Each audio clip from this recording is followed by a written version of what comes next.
adoption of the agenda. Move. Second. Adoption, all in favor? Motion's carried. Just before the delegation starts, just make note that Harry Whitfield will be speaking as well. That's the architect. And I will be declaring my conflict on this matter as before due to perception of bias and due to the friendship I have with the project manager, Sean Vincent. So I'd ask Acting Mayor Price to come forward, take the gavel, and you guys can let me know after. Or not.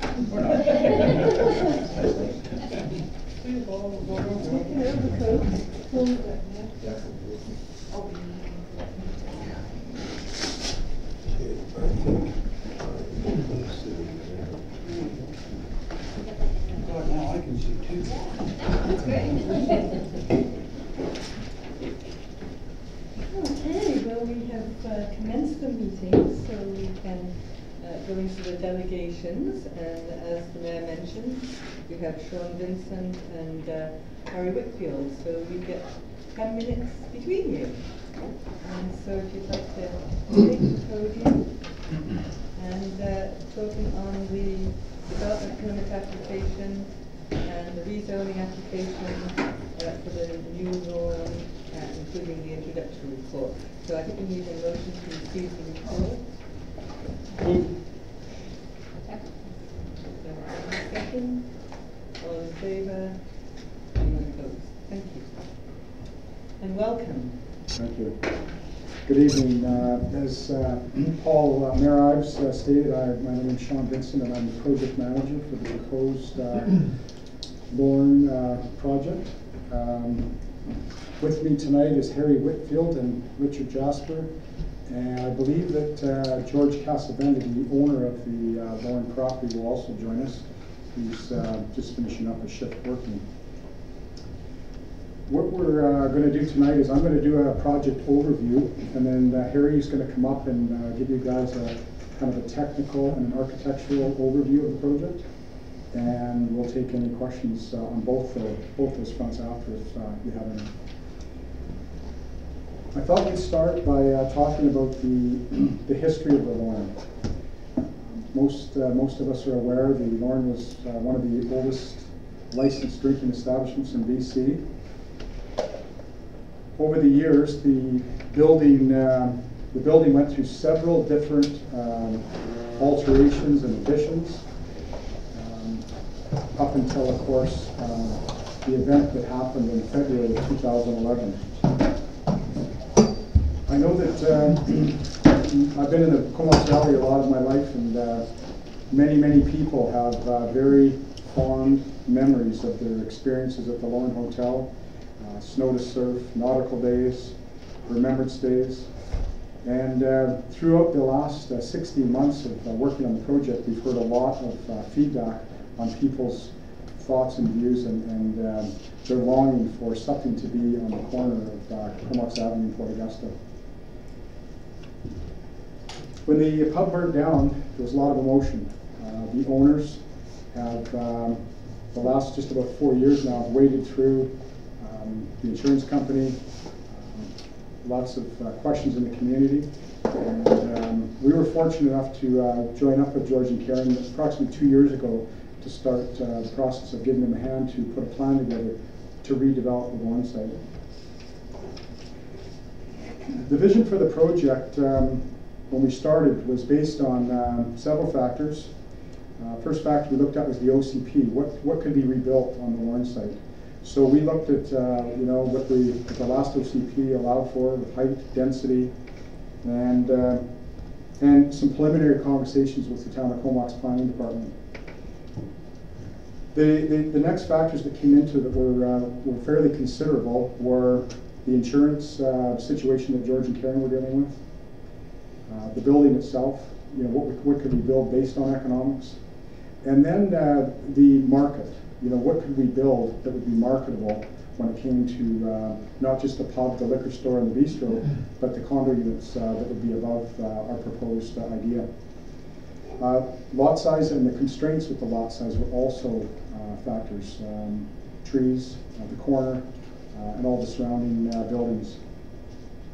And we also took a lot of time to consider what we thought may be acceptable from the community in Comox based on some feedback that we were getting along the way. Timelines. We started off our timelines in give or take the first part of May 2013. We had some preliminary conversations with the town. Based on that, our first variations of design took place. We brought this together in August of 2013. November 2013, we got our first feedback on this general plan that you're seeing tonight. Feedback from the town on some things they thought needed to be addressed and things they thought we could improve upon. Over the next 8 or 9 months, we entered into a process of refining the project with feedback from the planning department and feedback from George, the owner, from an operations standpoint. Through that time, we also encountered the good fortune of working with the town on the revitalization program for downtown, which ended up entering into our project to some degree on some of the aspects, adaptability, density, site coverage. So all of those factors over the last 8 or 9 months were taken into account. In July, we had an open house next door. We had 75 attendees. The feedback that we received was very positive. We received lots of comments with the notes in the bottom. When are you going to build it? And we explained to people that we were in the process and working hard for that. I also had direct consultation with the Comox Town Residents Association to get their feedback through what we were doing in the process. The architects will go through all the technical aspects of the project and some of the highlights from an architectural standpoint. But the other thing that we wanted to do today is just highlight some of the things that are in your report. One of the things that we thought was important to be able to offer a wide range of price points on the units that are going to be sold. So we've got units that are just under 700 square feet that will be attainable for a lot of people in the marketplace, right up to the penthouse units, which are over 1,500 square feet, and we would suspect that those would go for a much higher dollar value. No limitations on rentals.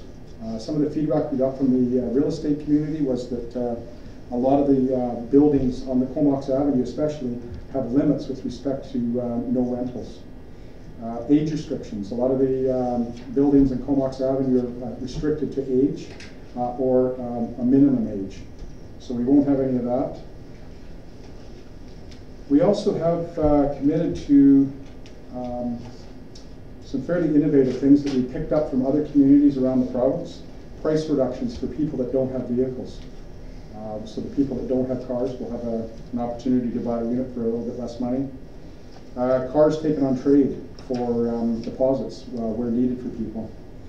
We're also going to introduce a co-op car program that's still in the works, but there'll be a car in the strata that the people that live in the unit will be able to use on a 4-hour booking basis to minimize the use or minimize the requirement for a car. We've got extra Class 1 and Class 2 bike storage throughout the project. One thing that's not shown on our drawings because it came quite late was that every unit has a storage locker on its floor. So there'll be opportunities for people with bikes to actually put their bike in that storage or take advantage of outside bike parking. Again, based on the owner's feedback on his clientele, we are going to have covered scooter and bike parking for the general public on Comox Avenue. Those, the scooter parking will have plug-ins for electricity, and we kind of laughed when we first heard that, but it turns out that there's a large number of people that were frequenting the establishment from the general neighborhood that were getting there by means of electric scooter. On the operations side, we're going to have a bus bike work program. So for the employees of the liquor store and the pub, taking and demonstrating they're taking their bikes or the bus to work, they'll have an hourly wage incentive to prove out that they have done that. And over 50% of our units are adaptable. The adaptable housing people in the Comox Valley have required that, they suggest that 10% of the units be adaptable. We, working with the planning department and the new revitalization program, committed to just over 50%. So in closing, I'm going to let the architects have the mic. We're feeling that we've put a lot of work into designing a building that will recreate the feel that the old Lorne Hotel, the grand old Lorne Hotel, had for this community. It was a place for people to come and congregate. That seems to be missed from the feedback we're getting in the community. We feel that the project is also going to assist the vitalization of downtown by putting people in living spaces downtown. And that is the first part of the presentation. And I'll pass it to Harry Whitfield. Thanks, Sean.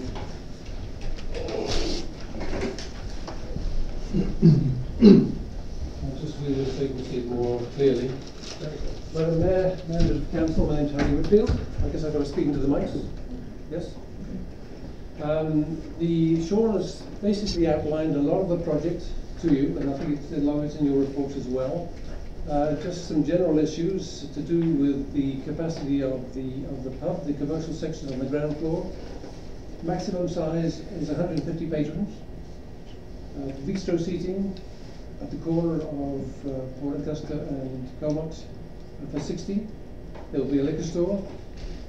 There'll be a kitchen, so that you'll be able to drink and to eat in the pub as a restaurant facility. The upper floors, the residential units, there'll be 21. Sean has mentioned the fact that 52% or 11 of them can be adaptable for handicapped accessibility. We've examined that in detail, design detail, and we know that can be done. He's also talked about interior bike storage. All the units, all the residential units on the upper floor will have external decks, so that not only will the views be fantastic, they'll have access to them as well.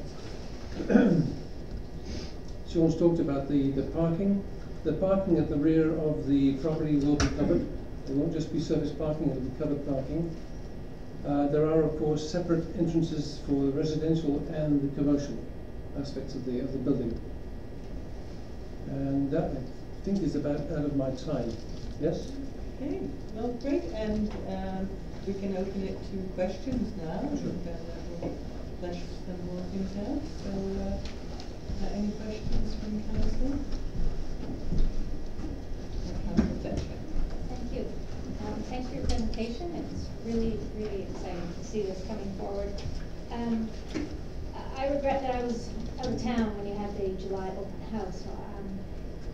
My understanding was the open house was by invitation to the 75-meter area residents? Yes. Yes. So considering what you said about the emotion and the community ownership of this property in particular, do you feel it would be possible for you to perhaps have an open house for the entire community to come and see, perhaps between now and move forward, so that prior to the public hearing, people have asked the questions, have understood the project in detail, and are not under any misconception or misunderstanding when they come forward to the public hearing? I personally feel that would be useful, but I'd like to hear how you feel you could or could not handle that. Well, I think that we've been taking clear direction based on the new development permit application for downtown. The open house, we actually did put out more letters than what was required. And I think that one of the things that we would hesitate on that is just timelines, the time involved with the fact that the town is going to have an open house already. But we would work with the planning department. We'd work with the planning department and take their feedback on that. But we would expect that we would be having the public open house, and that we've made it very known that my phone number is available, and it's a small community, so we've been fielding emails and questions to the office on a fairly regular basis.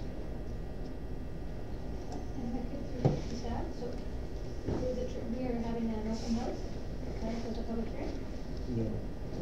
Public hearing. No, under the new procedure bylaw, council has the option of directing that staff hold an open house for the community. At this, and of course that is your option under the bylaw.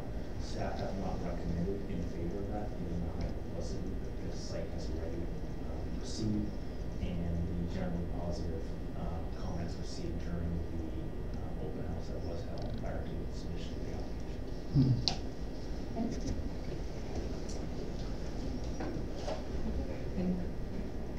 Any more questions of the delegation? If there's no one else on council, I had a couple of questions, and I think you probably heard a lot about the parking and the concerns about the number of parking spaces. And I understand it's 21 parking spaces and there'll be 21 residential units. Is that right? 22 spaces, but 21 units, yes. Okay, 22 spaces. And will 21 spaces be reserved for the residential units? So 21 spaces will be for residents. So that will leave one space for anyone else. Correct. Okay. And that would include the liquor store and all that. And I noticed in the report it says it's more accurately described as a pub-style restaurant. So this is more on the lines of the Blackfin, that the idea of a pub-style I think you restaurant. referred to the owner, didn't you? I guess, George, that's an accurate supposition? Yes, we're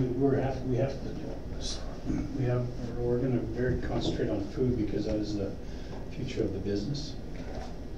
The day of the beer parlor has sort of gone by the wayside. So for us to be successful, we need to concentrate on food, and we're just going to run a higher end pub. Okay, just and because I know in your original layout you did show a dance floor, and I noticed that's no longer in the current proposal. See if Yeah, there's a dance floor, I believe the dance floor is depicted in there. Yeah, I think it is. Yeah. Yeah, there's. Is it okay? Yeah. We look like we're a siege stall in that. It's not very area. big. Okay. Yeah, much like the old pub. Getting back to the question about the Blackfin, it will differentiate through the course of the evening. The activity levels that we've talked about with George, they're expecting that a lot of their crowd will come later in the afternoon, 5 o'clock on. They will be serving lunch just as they did in the past. But, much like the old Lorne operations, the bulk of the patrons start to come later in the evening. And often pub-style restaurants close early because they are aimed at an eating Yeah, section. well, and in this, in this industry, in the pub restaurant industry, owners need the opportunity to have as many avenues to create revenue as possible. Great, well, thank you. Those were the questions I had. So, if there aren't any more questions, I would thank you for the presentation. And at this stage, yes, we can.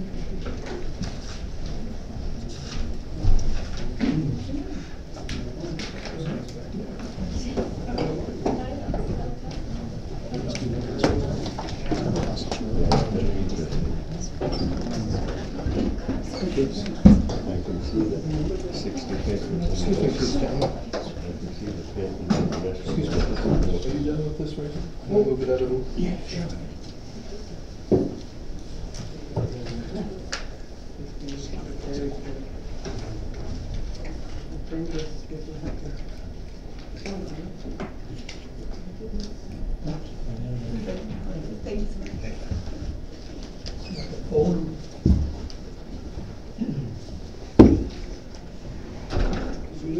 I didn't see him. He's on his way.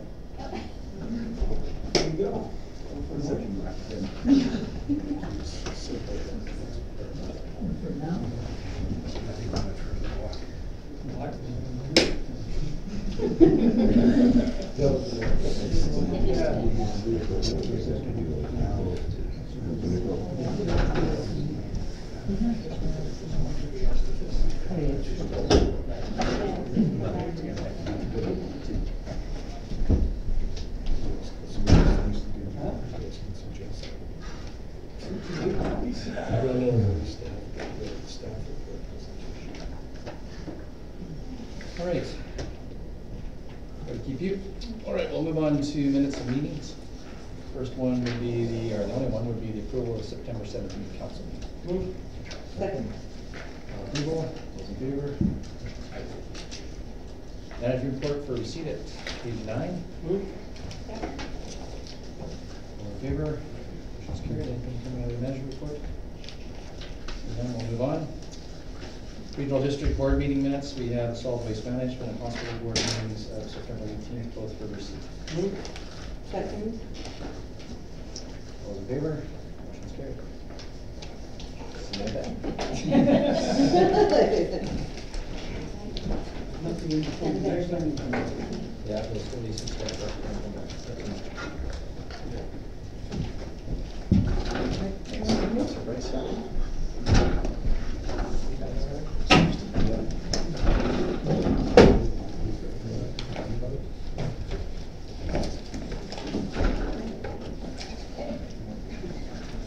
So, moving on to new business, we have the rezoning application RZ 14-11, the development permit application, and DP 14-14 for the new lawn, the introductory report.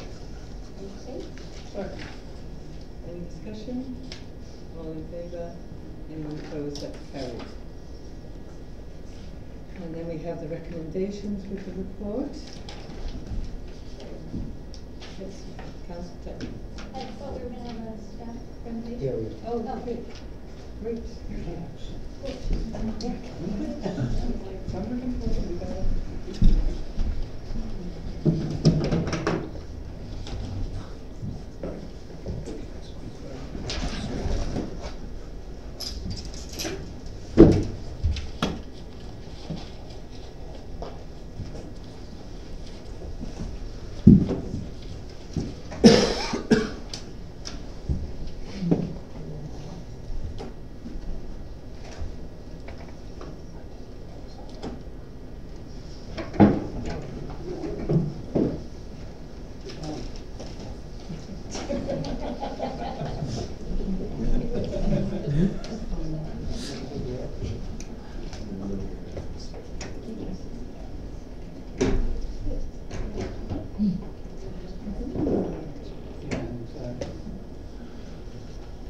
So we have rezoning and development permit application.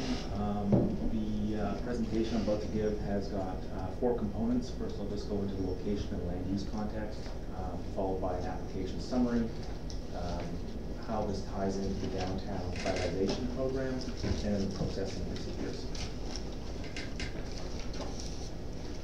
Subject property is at the northwest corner of Port Augusta and Comox Avenue, of course, and it has a OCT land use designation of downtown Comox. It's the 2 properties. Actually, it's 2 properties, or it's multiple properties. Actually, it's always been used as one site. The proposed development, as you heard, is a 5-story mixed-use building with commercial on the ground floor.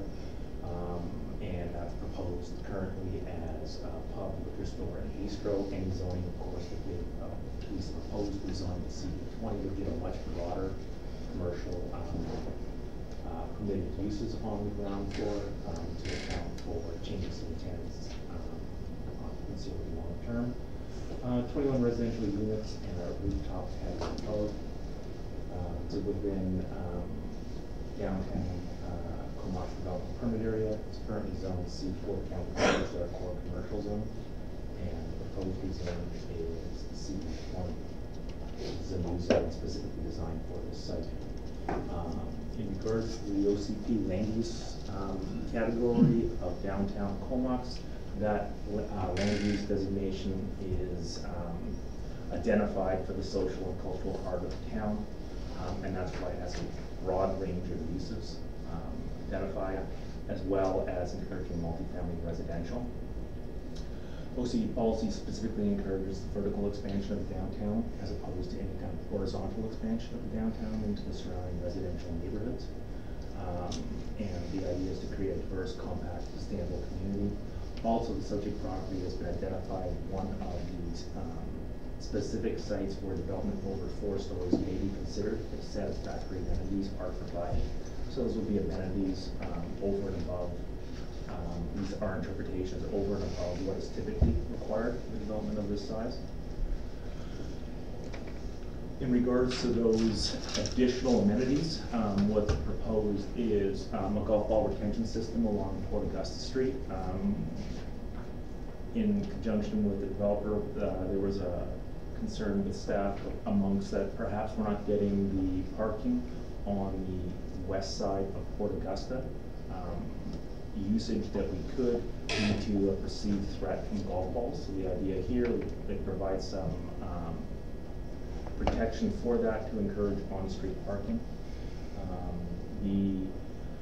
There's a proposed payment in lieu to be targeted towards the construction of improvements, town construction of improvements for pedestrian landscaping along Port Augusta to facilitate a north-south flow of pedestrian traffic between the main shopping street of Comox Avenue and our marina.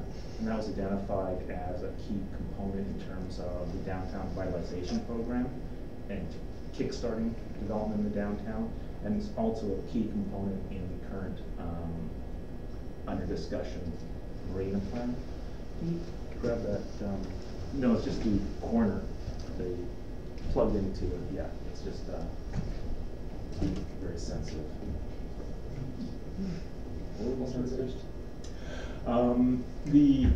So payment in lieu, there isn't sufficient there isn't sufficient capacity within our existing boulevards to take any more additional boulevard trees.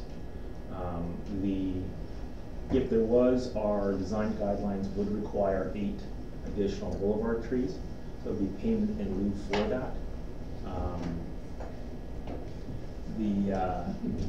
That's great. The payment would be proposed for that. In addition, in terms of replacement trees for the 4 walnut trees that would be removed, there's a payment would be proposed for that. The golf ball retention system, of course, would require some design details to be worked out, and also the agreement of the golf course. So given those unknowns, there is a proposed payment in lieu option if that shouldn't prove to be viable, worked out into the phased development agreement. The applicant is also proposing 2 covered medical scooter parking stations with electrical plug-in charging facilities and covered bike parking at the entrance to the pub, and an additional 5 Class 1 bike parking spaces for the commercial space above the minimum required in the bylaw. There's a large variety of sustainability implications of this project. Of course, the most basic one being the fact that it's a mixed-use development in the downtown, providing not only commercial floor space but also residential. It creates that market for commercial and expanded commercial in the downtown. There's, in terms of the street itself, the building, of course, is strongly oriented towards the street with outdoor patio space. There's additional sidewalks built into and improve mobility along the existing sidewalk on Comox Avenue. Built green silver is being proposed. The building is terraced back. That gives the allowance for heating and cooling. As mentioned, there's 50% of the applicable units proposed within the program, and there's a residential car share program being proposed. So that's a car that would be available to the residential units, to the tenants for their joint use. The extensive class 1 and class 2 bike parking. In addition, as the developer has mentioned, there are a number of sustainability initiatives in terms of encouraging public transit usage that are proposed to be built into the development. Those would not be secured by legal restrictions. The ones up to this point that I mentioned, including the residential car share program, would be secured by legal requirements on the property. In terms of the downtown revitalization program, yes, it is, of course, within the area. Subject to resolution of the outstanding items, it would meet our applicable regulations and development permit guidelines. The other additional items, in terms of our sound attenuation, those guidelines, council has approved the creation of those guidelines and created a budget for that. And we have received the draft, and we would anticipate bringing that forward for council adoption in the very near term, so that would be built in.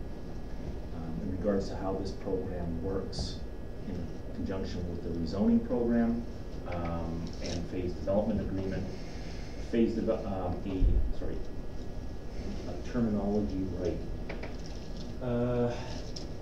The tax exemption agreement will be entered into during the rezoning process. There is no tax exemption until a certificate is actually issued, and that only gets issued upon meeting the requirements of the program, including things like the 50% adaptability, so it's an additional security for the town. Those items will be provided.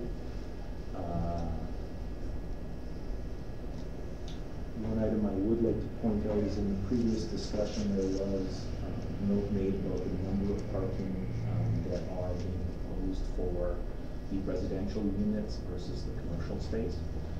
The proposed CD20 zone, as contained in your agenda, would secure, of the total 22 parking spaces, 2 for the commercial. So the full component for the commercial will be provided, and the 20 for the residential, 18 allocated to units, and 2 for visitors. And that's where the car share program, the internal car share program, comes in as key. Is also we have, of course, if we do get additional usable parking space on Fort Augusta Avenue, that will service the development. Processing procedures. We have on the agenda currently first and second reading of the rezoning bylaw under the new procedures bylaw. If council wished to have an open house, they would have it in advance of the first and second reading.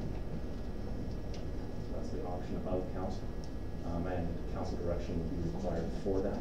In this case, the recommendation before you is for first and second reading of the zoning bylaw. The phased development agreement, the proposal is for first reading.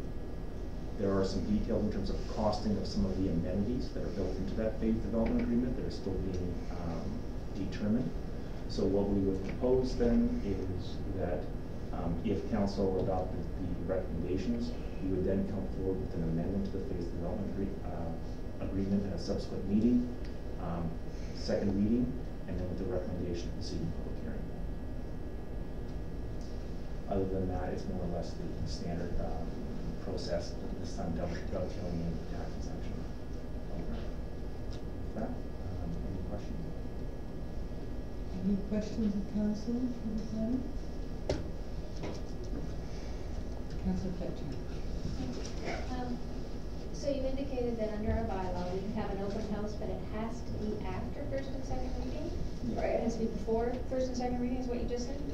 Because we do have a public hearing that is occurring after first and second reading. So. But is there any restrictions that it couldn't be after first and second reading? No. It would just, the bylaws are coming forward for first and second reading, and council is granting first and second reading. If you're going to an open house, the open house would be if there's any changes that council would like to see and to address a common perception that at public hearing, that given that the bylaws have already gotten first and second reading, their comments don't matter. But It's already, things have gone so far down the process that change is very unlikely. And for that reason, we would recommend if you did wish to hold it, you would hold it before first reading of the bylaws.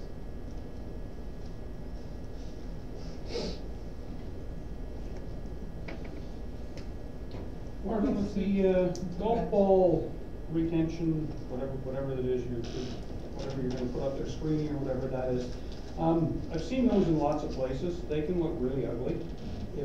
And so I think there's a danger there that you overdo that. I mean, if you think that you're gonna run it all the way from the Lauren Hotel all the way up, I think it's kind of overkill. And perhaps in working with the golf course, we could come up with something that would look nice and still do the job, and you don't need anything till about 3/4 of the way up because nobody hits it there anyway. So just, I've seen them where they just run those big nets, and they look awful, and birds get stuck in them, and they don't last very long. And so just, I just bring it up as you're talking about that you get some, let's not overdo that piece, because I know it's important, because you don't want the golf balls going over, but it can look pretty bad too. So. Yeah, that is a concern, and Yeah. Not only in terms of the extent, but the park superintendent has already advised that in any design we would like to see any such netting interwoven within the existing trees, so that we don't lose any existing vegetation, and we don't have it minimizes the visual impact from forecasting.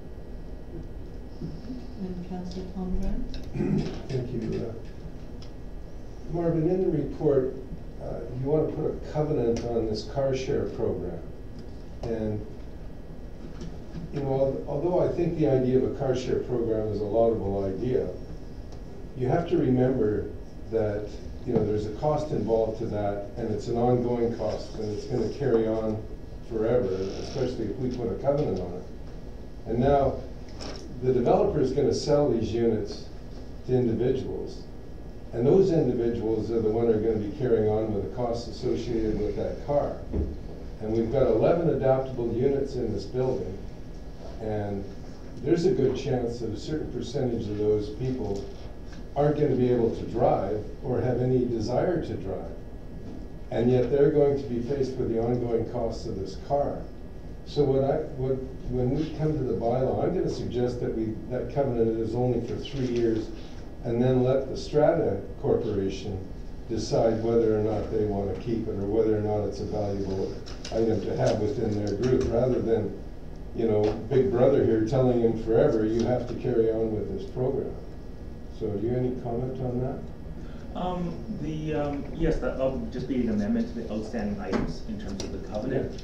You can also, if you wish, just have a covenant that requires the provision of the car share prior to occupancy, and then doesn't get into maintenance or the time that it has to be there, if you so wish. I mean, if council's comfortable with the parking ratio and just wants to provide maximum flexibility to the strata, that is an option. So it could just be a covenant that just requires the provision of a car share program, car prior to occupancy, and then once that's provided, the covenant becomes null and void.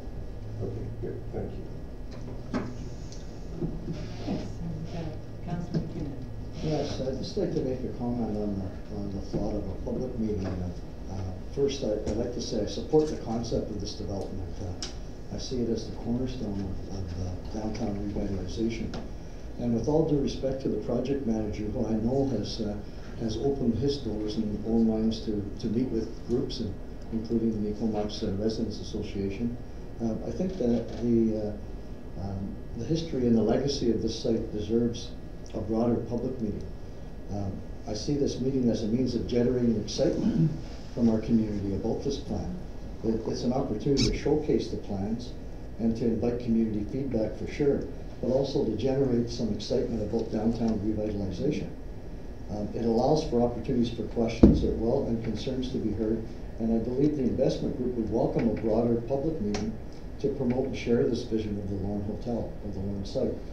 For me, I'd say surely we have time for a public meeting so that perception doesn't come reality that there wasn't, the community wasn't invited to this.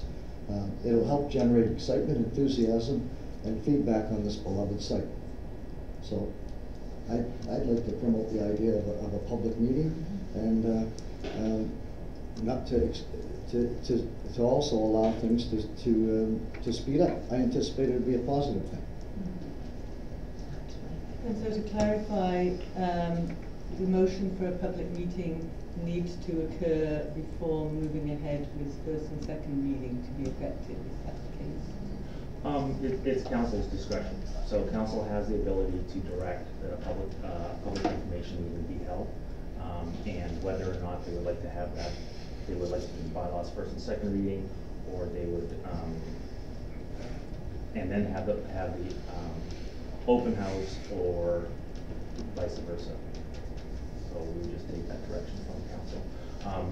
The process, like I said, otherwise, you're going to go to first and second reading, and you go to an open house. If you wish to amend anything in terms of the bylaws, then you would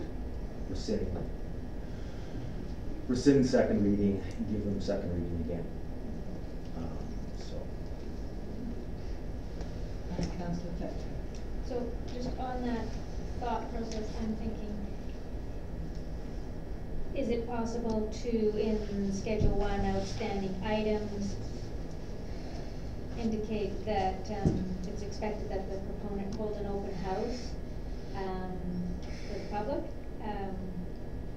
Given that some of their outstanding items are revised drawings.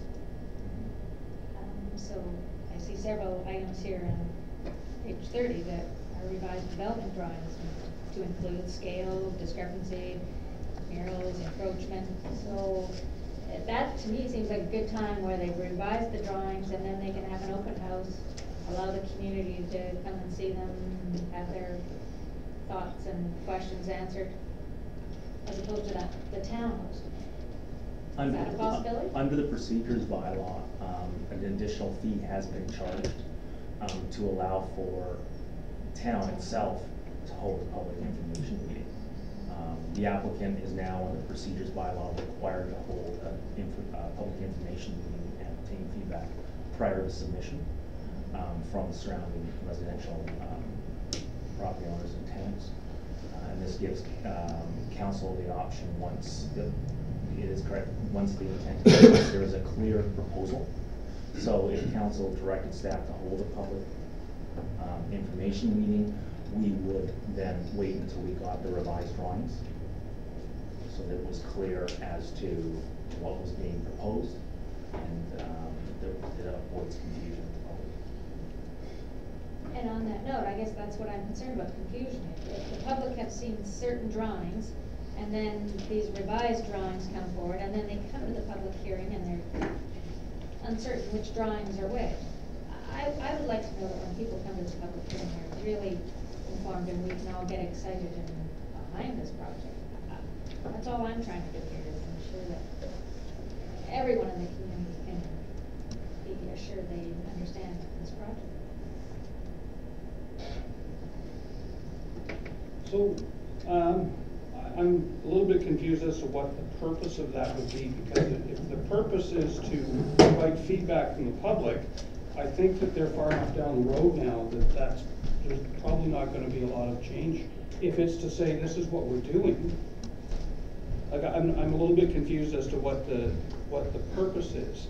You know, I've talked to a lot of people out there, and I don't think anybody doesn't know about what's going on, except for when we did the thing. But I just want to be clear as to what your purpose for this is, because if it's for the public to come and make changes, you know, it's getting pretty late in the game for that. Or if you're trying to say, we're just showing you what we're doing. So I'm not sure what your purpose is here. I think at this stage, as we're talking about, then maybe we do need a motion on the table to see if it's the direction of council to hold a public information meeting. Well, I guess I asked the question again, then what's the purpose of that meeting? What are we trying to accomplish by having that? So before we make the motion, I'm asking the question. I would say that the purpose would be to allow all the citizens to have a chance to come to an open house and look at the plans, see the model, the requirement for the applicant was to consult with the neighbourhood, which was defined as the 75-metre radius. And given that it's such an iconic site, and wherever anyone lives in the town, people have an interest in that site, I think by opening it up to the public to look at it and give comments, it's a much better process than taking it to public hearing where people feel that all they can do is object and resist or support it 100%. So that's what I would see as the purpose. I'd just add to that, if I could, is that I see it as an open house like the first one, except this is a broader one for the whole community, and I see it as a positive kickoff to downtown revitalization and to showcase a very exciting project, and that's well known to everyone that this meeting is the date of this meeting and when it's going to happen. And yeah, I see it as being a positive kickoff to downtown revitalization. So maybe I should. Just had one other question. If we were to do that, what kind of time frame? What are we talking about? Are we like what kind of delay is this going to put into the whole process? I would think, and I was going to turn it over to our administrator too, just to look at the right process. I would say definitely sooner rather than later. I imagine the changes won't be. They won't be huge changes. The concept will be very similar. So I would certainly like to see sooner rather than later. I don't know, Richard, whether you see whether this would be better to proceed first and second reading or to follow. I think as the planner has pointed out, to hold an open house after first and second reading would be confusing to the public, because particularly we may not be making any changes, or we may have to bring the bylaws back to council meeting to amend any bylaws or any changes prior to going back to public hearing. The applicant has met the requirements in terms of a public process as we have designed and as explained according to that. So it's now council's decision whether you want to host an open house and solicit feedback. Part of that, I think, as Councillor Grant has suggested, is are there issues that council has concerns with, or is this just a general opening the door to let the public comment on what we have? Timing-wise, you're looking at providing approximately at least 2 weeks' notice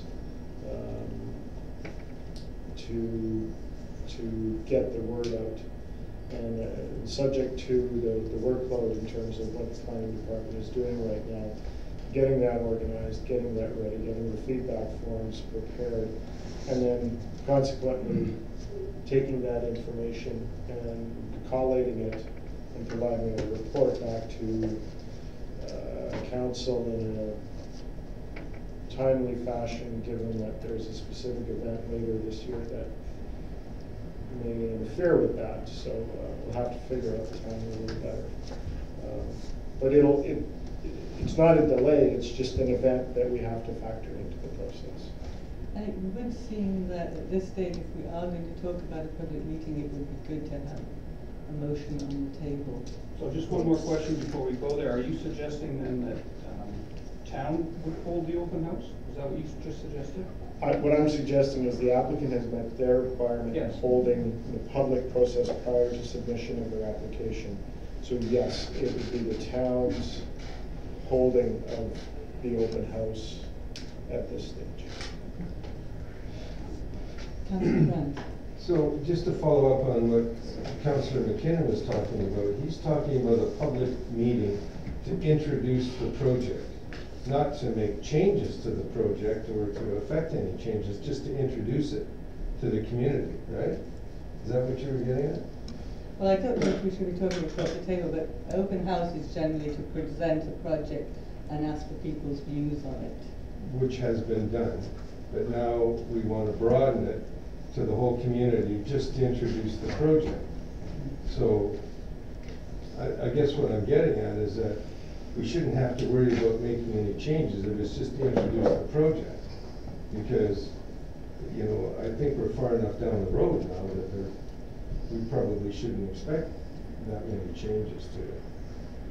But if it's to introduce it, I think that could be a good idea. But, you know, I don't see why we couldn't go to first and second reading tonight, let the developer have a public meeting to introduce the project prior to the public hearing. I mean, that's kind of an innocuous request. I'll just clarify a little further is that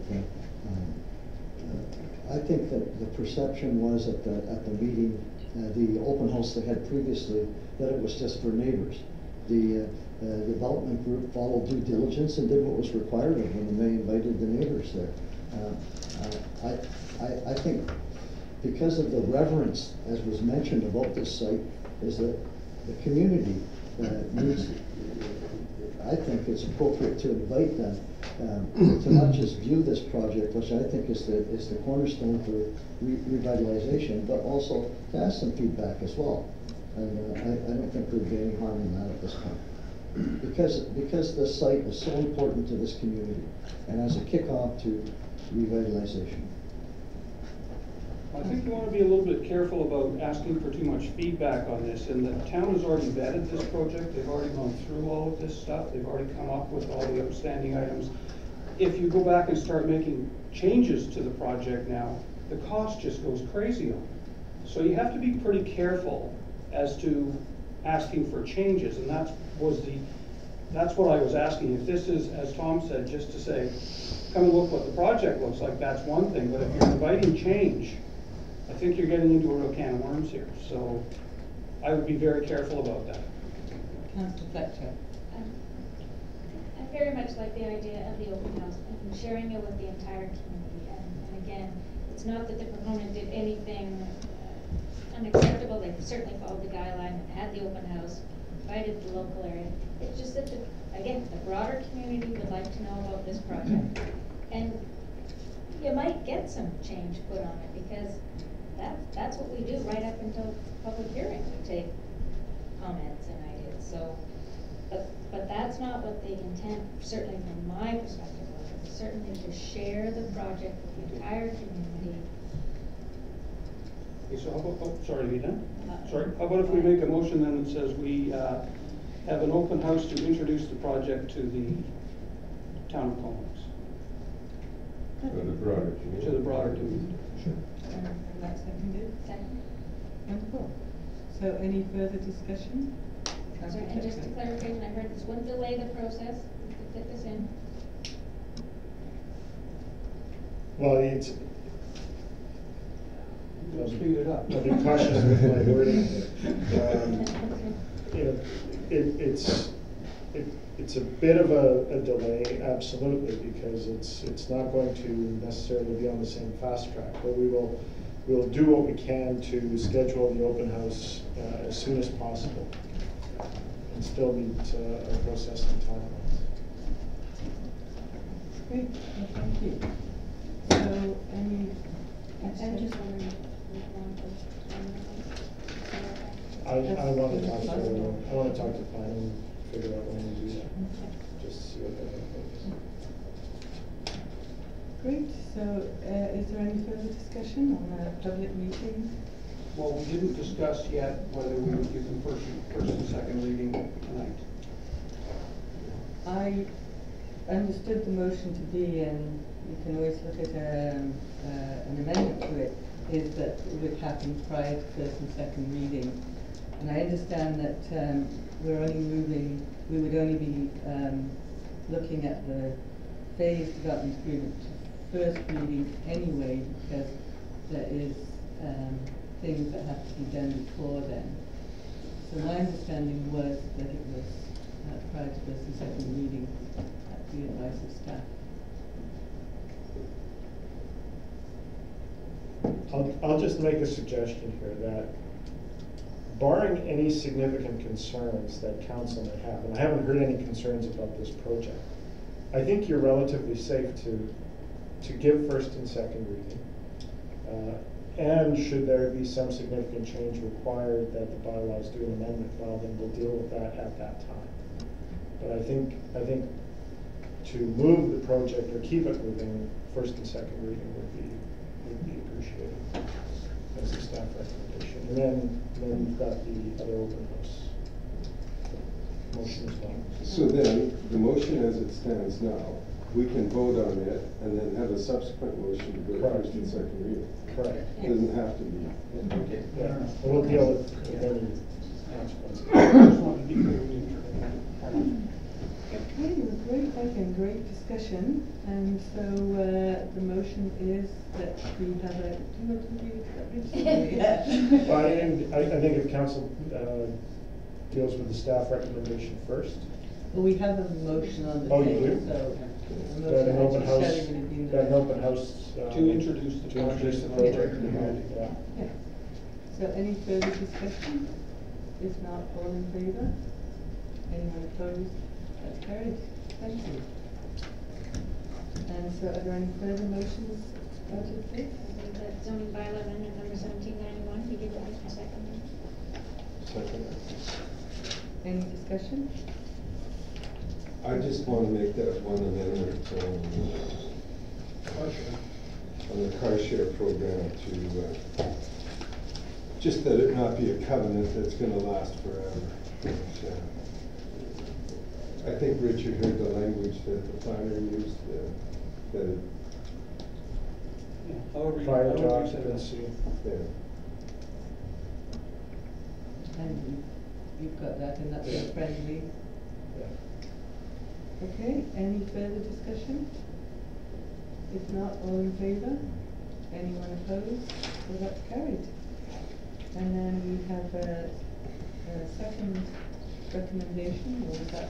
Move that the Lost Stage Development Agreement Authorization Bylaw 1792 be given first reading. Any discussion? If not, all in favour? Anyone opposed? That's carried. Thank you. And we can sign now. Okay. Let's just roll through.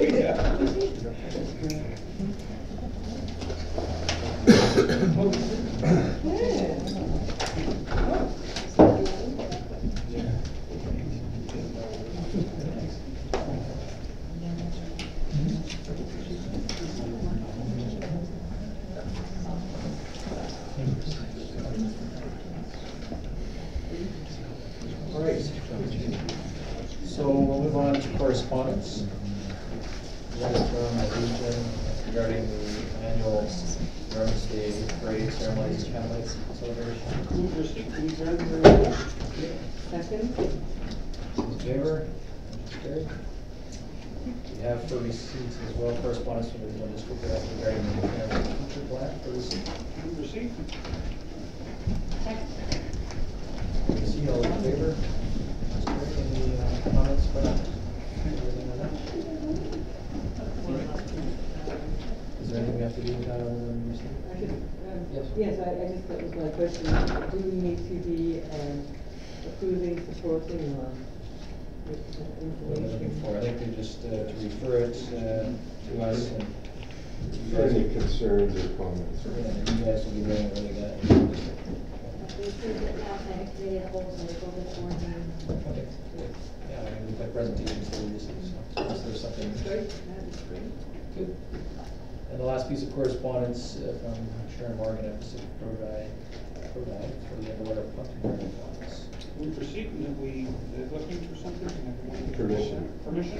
Close down that. Second. All right, second. All right, all those in favor? Motion's Did you carried. go watch it?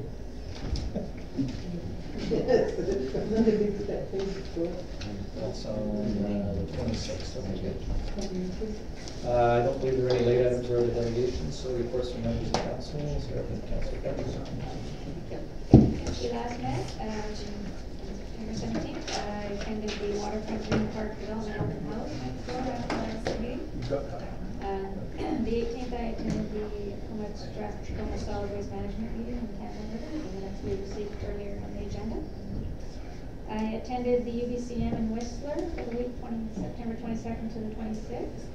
And just on that, I would like to report that on the Monday, the pre-conference session I attended was the reconciliation workshop. It was an excellent day, a very powerful day, very emotional day. The Truth and Reconciliation Commission presented some of their facts and findings. They indicated that there will certainly be more dialogue on that, and Courtney has actually been noted as a community that will have more of those presentations and opportunities. On that, I think the Town of Comox has done some good work on collaboration in the Northeast Woods with KFN, or support of the shellfish industry, and I'm just simply noting that we're in the traditional territory of the Comox First Nation. We've heard that some communities back in Ontario have never even heard such a statement. So we are very progressive on that line here in BC, but we still have lots of work to do. And then I want to tell you that bright and early Tuesday morning, I went to the Urban Deer Management.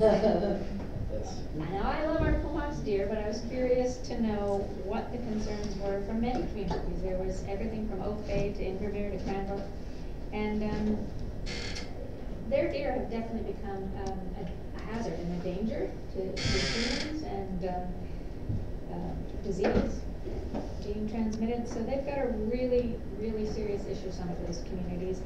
They work with, of course, the ministry, the provincial ministry, who actually are responsible for the deer, so it's extremely a complex situation. But the one suggestion I heard loud and clear, because it can become extremely costly and difficult to manage. If you can institute a bylaw that simply says, don't shoot the deer, it will take you a long way to avoid true conflict with the animals. They can otherwise live and cohabitate with us, quite frankly, that don't shoot the deer. It's the big message I got.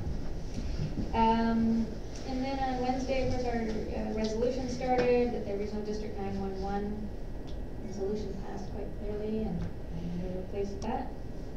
Thursday I attended the Going Green Without Getting Burned, and basically that was a presentation from the City of North Vancouver on their local energy commission. But there were other communities as well.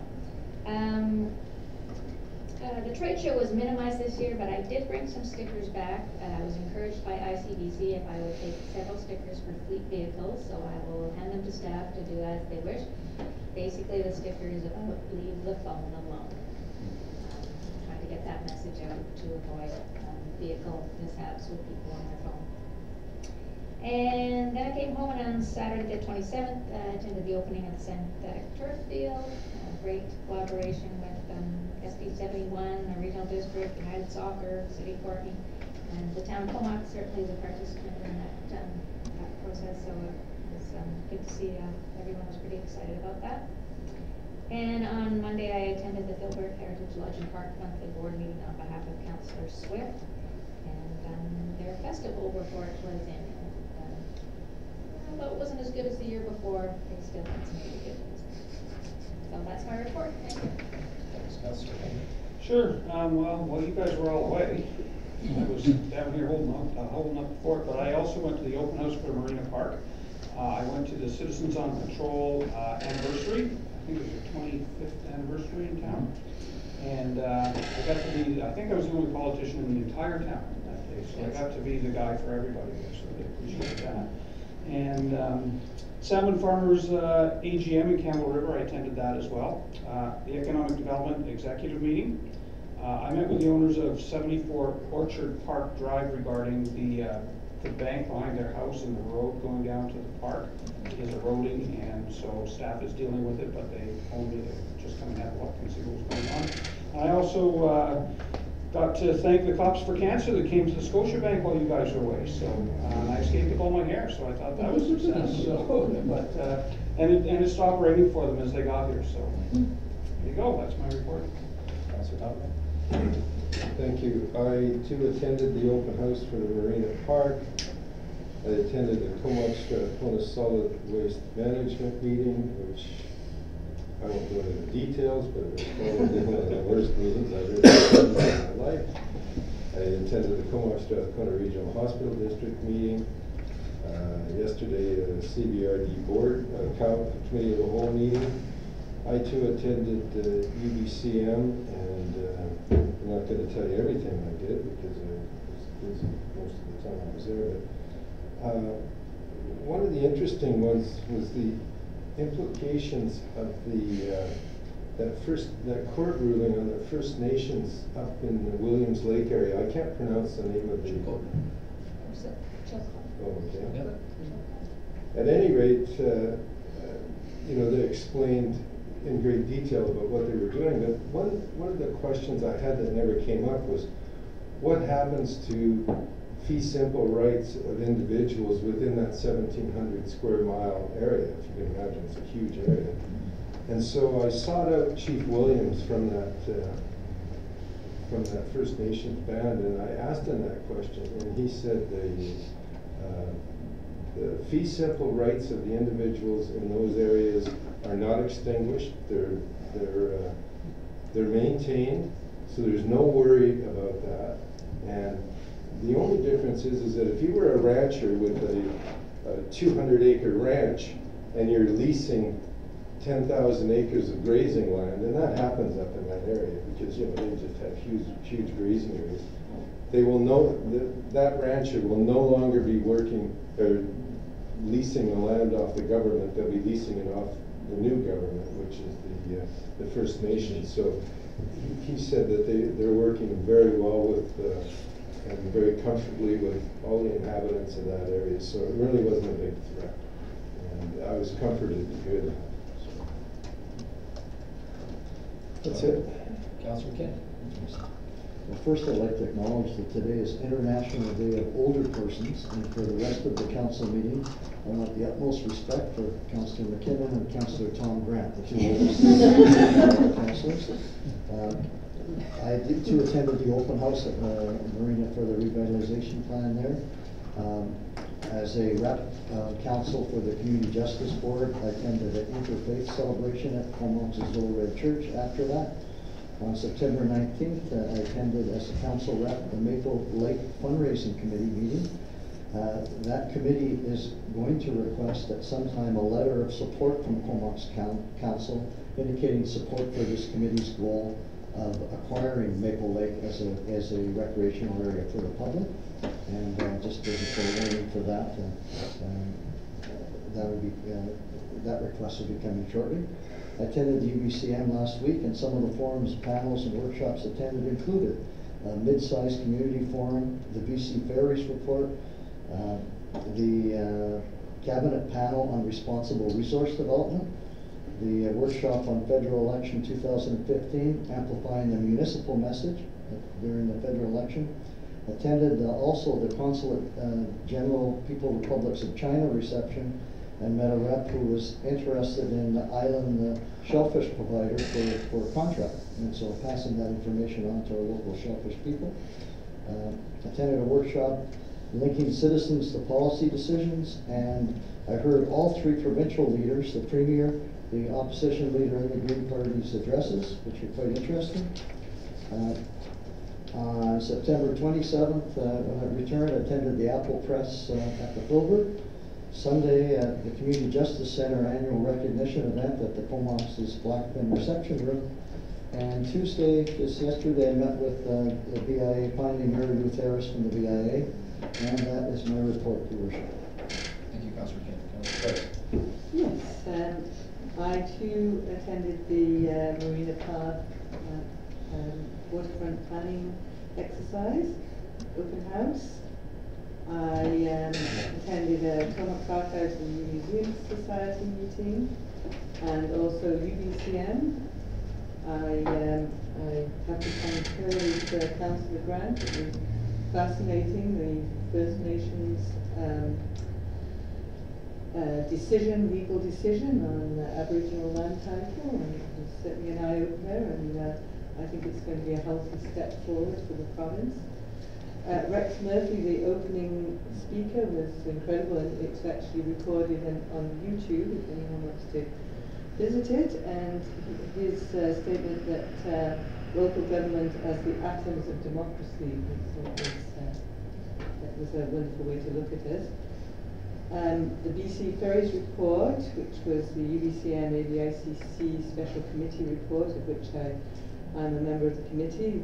I was pleased to see that the resolution, which speaks to restoring service levels to and ferry fares to 2013 levels and recognising the coastal ferries as part of a highway system, that resolution passed with unanimously. Hometown Champions, the FCM, and linking citizens' voices to policy decisions, a lot of good votes on resolutions. I think most things have been covered there. I also attended the Glacier View Lodge fundraiser last night, and a Heritage Week meeting with Mary Lou Harris to revive Heritage Week in February. Well, from the very good. Very good. different. We need singers. Hold down. And I think it's going to make February a little bit more, less drab anyway. Thank you. Watch that space. All right, good stuff. Well, I get to see Rex Murphy twice in the last week, although the second time was by video conference at the Economic Development Association conference in Calgary. So before I went on my conference trip, I participated in the Marina Open House, as mentioned. I also was at the Alberni project in the Comox Mall for John Duncan's presentation of a Peace Tower flag to Louis Bartholomew, and that flag was flown on the anniversary, the 70th anniversary of the sinking of the HMCS Alberni, which of course that exhibit is all about. And that is one big flag. When they unwrapped it and unfolded it, it's quite impressive. And I think Louis was quite touched by the presentation. The Comox Valley Ground Search and Rescue celebrated their 40th anniversary on Saturday before UBCM, and I attended that along with other elected officials. And we were certainly happy to have celebrated that, and sort of a precursor to some of the work that they'll be doing next week or so on some of the emergency measure training that they're doing with their staff. UBCM, yes indeed, that's always a busy time. I participated in many sessions that have been referenced. Chief Roger William, of course, spoke about the Chicorbin case. Like Councillor Grant, I had the opportunity to talk to him at coffee, and certainly the emphasis there was on partnerships and pursuing opportunities in collaboration with First Nations. So it's a good message, and of course we've taken that to heart here. Some of the things that we've done. The town is represented at the Municipal Insurance Association AGM, which I attended, and that was pretty standard meeting, some elections, some policy amendments, and nothing really to report other than, yet again, we did not win the door prize. So maybe better luck next year. The natural gas industry was certainly represented there. There was a presentation one morning for breakfast. Minister Coleman gave us an update on some of the things that were going on in the LNG, and of course there was a lot of stuff in the press about that during UBCM and even into this week. And so that was a good discussion with lots of elected officials from the northern parts of BC that may be affected by that. Rex Murphy was excellent, as noted. The CAO and I met by way of a follow-up meeting with Mr. Staff from the Ministry of Aboriginal Reconciliation Relations. And certainly we just wanted to keep in the Minister's top of mind in terms of what we've been doing here. And of course there are other parcels in the northeast Comox area, Old Gravel Pit, the north side of Eden Road, that are being discussed at the treaty table. So those things, we'll see what opportunities come out of that for the Comox First Nation, working in collaboration with our planning department. Panel on Strong Communities, our MLA and Mr. John McRae was there, along with other social and justice and health ministries. Good update on that. And then participated in the resolution sessions and so on. About midday Thursday, I left UBCM and headed off to the Economic Development Association conference in Calgary. And that's an organization that John Watson has been involved with for quite a few years, our Economic Development Officer, and he is now the president. He was installed as president last night at a dinner at Western Calgary, but there was a conference leading up to that, which included, among other things, an all-day tour of Fort McMurray area, including one of the Suncor mines that was put on by the Fort McMurray municipality and the Association of Petroleum Products. So that was a very interesting day, a real eye-opener in terms of the infrastructure challenges that Fort McMurray is facing, and of course the employment issues, just finding enough people to work.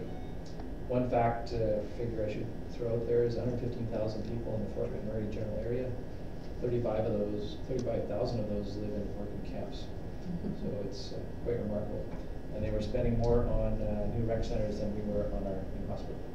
So it's quite a young and active and just booming place. Some of the sessions I attended, again, similar to UBCM, lots of sessions. There was one on placemaking, which kind of reminded me of what we're trying to do with the Marina Park improvements in terms of making a nice place for people to enjoy. John Montgomery, the Olympic gold medalist in the skeleton race at Whistler, was there, but of course is also the Amazing Race host, and he gave a good message to the attendees to wear his gold medal as everyone else did. Presentations on the energy economy in terms of Canada's role in that. Address from the Mayor of Calgary, Nikki Denchi, talking about some of the challenges that Calgary's faced. 100,000 people in the last 10 years have moved to Calgary. And community economic development was the focus for some breakout sessions. The wealthy barber, David Chilton, was there. He gave a great talk on his role, some of the things he's been doing on Dragon's Den and so on. And also presentations from across Canada, really, on how economic development and community planning work together. Of course, that's something that we've been doing on an ongoing basis. And there was also a presentation on something called Work Shift, which is around managing human resources, and particularly in bigger centers, but to try to reduce, to increase productivity and reduce greenhouse gas emissions in terms of traffic and having people work on a more flexible basis. Got a book for that, so we did that in the city. So that was a busy time at various conferences, all worthwhile, and certainly I offer our congratulations to John Watson on his new role with the national organization. Next year's conference is in Whitehorse, and if anyone's ever interested in knowing more about it, EDAC is the acronym, as all these organizations have. And I'm sure John can tell you a lot more about it. So I was pleased to be there, and but glad to be back. That is my report. I don't know if we have any media questions at this moment. Any questions from members of the public? Seeing none, I would entertain a motion. Move. All those in favor?